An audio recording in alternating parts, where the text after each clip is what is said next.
5 வருஷம் ஆட்சியில் இருந்த கட்சி திமுக. திமுக அதிருப்தியாளர்கள் வருஷம் 1% உருவானா போதும். 5 வருஷத்தில் 5% அதிருப்தி வாக்காளர்கள் உருவாயிருப்பான். 5,500 கோடி வாக்காளர்கள் 5% போட்டால் 25 லட்சம் பேர் திமுக மீது அதிருப்தி வாக்காளர்கள் நேராக எங்கே வருவான்?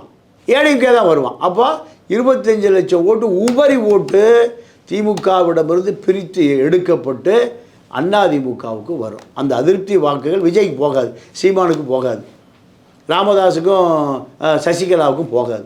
அது நேராக ஜெயிக்கிற கட்சிக்கு தான் போகும். யார் ஜெயிப்பா? அதிமுக ஜெயிக்கும். அந்த அதிமுகவுக்கு அந்த வாக்கு போனால் அதிமுக மிக எளிதாக வெற்றி பெறும். சார், இப்போ அதிமுக வந்து ஸ்ட்ராங்காக இருக்குன்னு சொல்றீங்க, பாஜக தான் அதிமுக கண்ட்ரோல் பண்ணிட்டு இருக்காங்க. இல்லை, அப்படியெல்லாம் சொல்ல முடியாது. அப்படி பார்த்தா பாஜகவுக்கு எடப்பாடி 40 சீட்டு கொடுத்துருக்கணும், 50 சீட்டு கொடுத்துருக்கணும். அப்படிலாம் இல்லையே. காங்கிரஸோட ஒரு சீட் குறைச்சி தான் கொடுத்துருக்கு. அப்போ எடப்பாடி டாமினேஷன் பண்ணுறான்னு தான் அர்த்தம்.